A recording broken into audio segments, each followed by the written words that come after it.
Hello viewers, welcome to my YouTube channel learning and support. আজকে আমরা আপনাদের সাথে অন্নপূর্ণা ভান্ডার বা অন্নপূর্ণা যোজনা এই বিষয়টা নিয়ে আপনাদের সাথে আলোচনা করব। তো ভিউয়ার্স, এর আগের ভিডিওতে আমরা আপনাদের দেখিয়েছিলাম যে অন্নপূর্ণা যোজনার ফর্মটি আপনারা কিভাবে হাতে লিখে ফিল আপ করতে পারবেন। সেই 12 পাতা বা 13 পাতার ফর্মটি, তো সেই ফর্মটি ফিল আপ করতে অনেক সময়ও লাগছে এবং অনেক এক্সট্রা ডকুমেন্ট দিতে লাগছে আপনাকে। তো এরই অনলাইন প্রসেস চালু করা হয়েছে। অনলাইনে করলে আপনাদের অনেক ডকুমেন্টও কম দিতে হচ্ছে এবং জিনিসটি বা কাজটি খুবই তাড়াতাড়ি হয়ে যায়। তো ভিউয়ার্স, এই অনলাইন ফর্ম ফিল আপ আপনারা কিভাবে করবেন তা জানার জন্য ভিডিওটি স্কিপ না করে সম্পূর্ণ দেখুন। প্রথমে আমরা যে কোনো একটি ব্রাউজার ওপেন করে নেব। ব্রাউজারে সার্চ করতে হবে সোশ্যাল রেজিস্ট্রি, বা ডেসক্রিপশনে লিঙ্কও দেওয়া থাকবে, আপনারা সেই লিঙ্কের মাধ্যমেও এই পোর্টালটি বা এই ওয়েবসাইটটি খুলতে পারবেন। তো প্রথমে আপনারা দেখতে পাচ্ছেন দুটি অপশন আছে, সিটিজেন ফ্যামিলি লগ ইন এবং অন্যদিকে আছে ডিপার্টমেন্ট অফিসার লগ ইন। তো বাদিকের যে সিটিজেন ফ্যামিলি লগ ইন আছে এই অপশনের অ্যাক্সেস সিটিজেন পোর্টাল, এখানে ক্লিক করে দেবো। ক্লিক করার পর অ্যাপ্লিকেন্ট লগ ইন বলে একটি ইন্টারফেস ওপেন হবে। সেখানে প্রথমেই আছে সিলেক্ট ইউর ডিস্ট্রিক্ট। তো এখানে আপনাকে আপনার ডিস্ট্রিক্টটি সিলেক্ট করে নিতে হবে। আপনাদের যেই ডিস্ট্রিক্টই হোক এখানে সিলেক্ট করে নিচে যে মোবাইল নম্বর দেওয়ার অপশন রয়েছে রেজিস্টার মোবাইল নাম্বার, সেই মোবাইল নম্বরটি এখানে পুট করে রিকোয়েস্ট ওটিপি অপশনে ক্লিক করতে হবে। আমি এখানে নর্থ চব্বিশ পরগনা সিলেক্ট করে মোবাইল নম্বর পুট করে ওটিপি নিয়ে নিচ্ছি। ওটিপি পুট করার পর প্রথমে এরকম অপশন চলে আসবে যে HOF নেম বা হেড অফ দ্য ফ্যামিলির নেম। তো আপনি আপনার পরিবারের যে প্রধান যাকে দেখাতে চান বা আপনার পরিবারের যে প্রধান আছেন তার আধার কার্ড হিসাবে বা কোনো অফিসিয়াল আইডি হিসাবে যে নামটি আছে সেই নামটি এখানে পুট করবেন। নামের স্পেলিং যেন সেই আইডির সাথে পুরো ম্যাচ থাকে। তারপর date of birth, gender, category option আপনি পেয়ে যাবেন যে কাস্ট কি আছে আপনার, জেনারেল, SC ST OBC ইত্যাদি। তারপর আছে কন্ট্যাক্ট নম্বর, আধার কার্ডের সাথে যে মোবাইল নম্বরটি লিঙ্ক করা আছে আপনার সেই মোবাইল নম্বরটি পুট করবেন। এরপরে আছে total number of family member including HOF। তো আপনার ফ্যামিলিতে টোটাল কতজন আছে হেড অফ দ্য ফ্যামিলিকে ধরেই আপনি এই সংখ্যাটি বসাবেন। তারপর আছে ডিসেবিলিটি স্ট্যাটাস, যদি কোনো ডিসেবিলিটি স্ট্যাটাস থেকে থাকে তো ইয়েস দেবেন, না হলে নো দিয়ে এগিয়ে যাবেন। নিচের দিকে আপনাকে আপনার আধার ডিটেলস বা আধার কার্ডের নম্বরটি এখানে পুট করতে হবে। তারও নিচে আছে যে পার্মানেন্ট অ্যাড্রেস, এখানে আপনাকে আপনার পার্মানেন্ট অ্যাড্রেসটি পুট করতে হবে। তার নিচে আপনার ডিস্ট্রিক্টটি আগে থেকে সিলেক্ট করা থাকবে, কারণ আপনি লগ ইনের সময় ডিস্ট্রিক্টটি সিলেক্ট করে নিয়েছিলেন। এরপর আছে এরিয়া টাইপ, এখানে আপনি যদি পঞ্চায়েত এরিয়ায় থেকে থাকেন তাহলে রুরাল সিলেক্ট করবেন এবং যদি মিউনিসিপ্যালিটি এরিয়া থেকে থাকেন তাহলে আরবান সিলেক্ট করবেন। করার পর আপনাকে আপনার পিনকোড দিতে হবে, পুলিশ স্টেশন দিতে হবে এবং পোস্ট অফিস দিতে হবে। তার নিচে আপনাকে আপনার ভোটার কার্ডের নাম্বারটি পুট করতে হবে এবং অ্যাসেম্বলি বা কনস্টিটিউশন নাম্বার যেটি আছে আপনাদের যে বিধানসভা নম্বরটি আছে সেটি এখানে পুট করবেন। তারপর আপনার পার্ট নাম্বারটি পুট করবেন। পার্ট নাম্বার যদি না জানা থেকে থাকে তো কদিন আগে যে আপনার ভোট হয়ে গেছে, ভোটের বিভিন্ন পার্টি থেকে আপনাকে একটি কাগজ দিয়ে যাওয়া হয় বা ভোটের একটি রসিদ হিসাবে দিয়ে যাওয়া হয়, সেখানে পার্ট নম্বর লেখা থাকে, সেখান থেকে দেখে আপনি পার্ট নাম্বারটি বসিয়ে নিতে পারেন। এছাড়াও আধার কার্ড এবং ভোটার কার্ড এই দুটি আপনাকে এখানে আপলোড করতে হবে, এই পেজে আপলোড করতে হবে। ভোটার কার্ড নাম্বার এখানে পুট করলেই এই সেই আপলোডের অপশনটি চলে আসবে। এরপরে আপনার থেকে চাওয়া হয়েছে যে আপনার কি ডিজিটাল রেশন কার্ড আছে, যদি থেকে থাকে ইয়েস ক্লিক করবেন, যদি না থাকে তাহলে নোতে সিলেক্ট করবেন। ইয়েস ক্লিক করার পর এরকম আপনার ডিজিটাল রেশন কার্ডের টাইপ চাওয়া হবে, মানে কোন ধরনের আপনার রেশন কার্ড আছে। আপনি রেশন কার্ডে পেয়ে যাবেন যে কি ধরনের আপনার রেশন কার্ড, সেইটি এখানে পুট করে ডান দিকে শুধু রেশন কার্ডের নাম্বারটা লিখবেন। যদি আপনার রেশন কার্ড নম্বর RKSY1 হয় তাহলে RKSY1টা এখানে সিলেক্ট করে দেবেন। তারপর যে নাম্বারটি আছে, যে সংখ্যাটি আছে, সেটি রেশন কার্ড নাম্বার হিসেবে পুট করে দেবেন। এরপরে আছে যে আপনি কি কোনো সরকারি হেলথ বা ইন্স্যুরেন্স পান।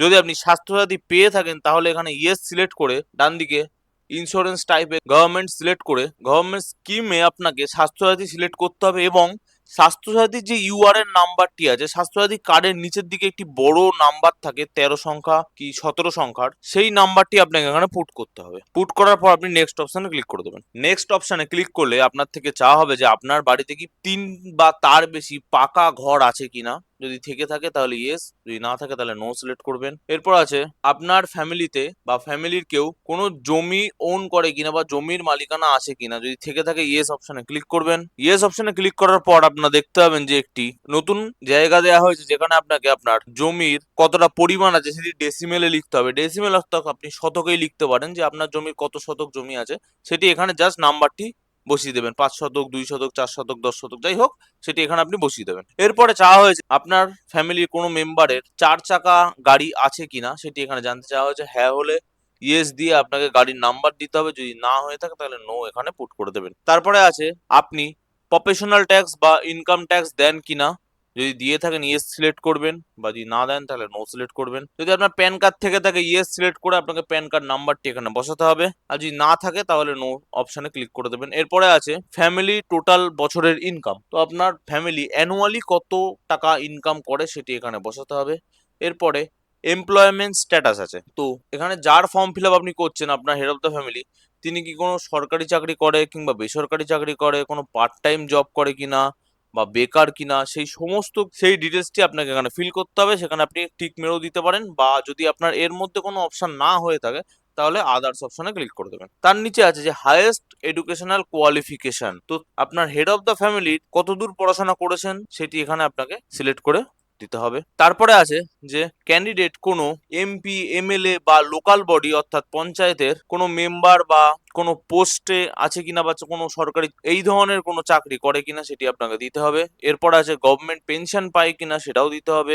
আপনার নামে যদি জিএসটি রেজিস্টার করা থাকে সেটি আপনাকে এখানে হ্যাঁ বা না উত্তর দিতে হবে। তারপর নেক্সট অপশনে ক্লিক করলে আপনার কাছে জানতে চাওয়া হবে যে ক্যান্ডিডেট কি সিএ তে অ্যাপ্লাই করেছিল, বা করলে সেটি ইস্যু করা হয়েছে কিনা সেটি এখানে আপনাকে দিতে হবে। এরপরে আছে 2026 সালে যে এসআইআর হয়েছে সেই এসআইআর লিস্টে কি তার নাম বাদ গেছে বা ট্রাইব্যুনালে পেন্ডিং রয়েছে কিনা সেটি আপনাকে এখানে বসাতে হবে।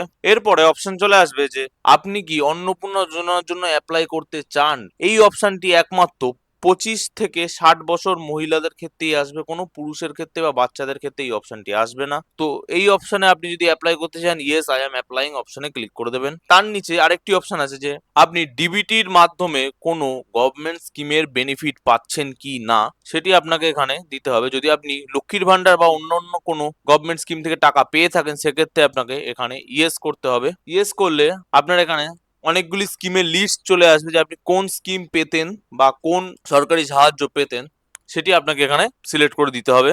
আপনি যদি একের বেশি পেয়ে থাকেন তাহলে নিচে অ্যাড অ্যানাদার স্কিম অপশনে সেটি বাড়িয়েও দিতে পারেন। তো ডান দিকে একটি অপশন আছে, আপনি কি যে স্কিমে সাহায্য পেতেন সেটি কি ক্যান্সেল করতে চান বা সেটিকে কুইট করতে চান, তো আপনি এখানে হ্যাঁ হলে হ্যাঁ বা না হলে না অপশনটি সিলেক্ট করে দেবেন।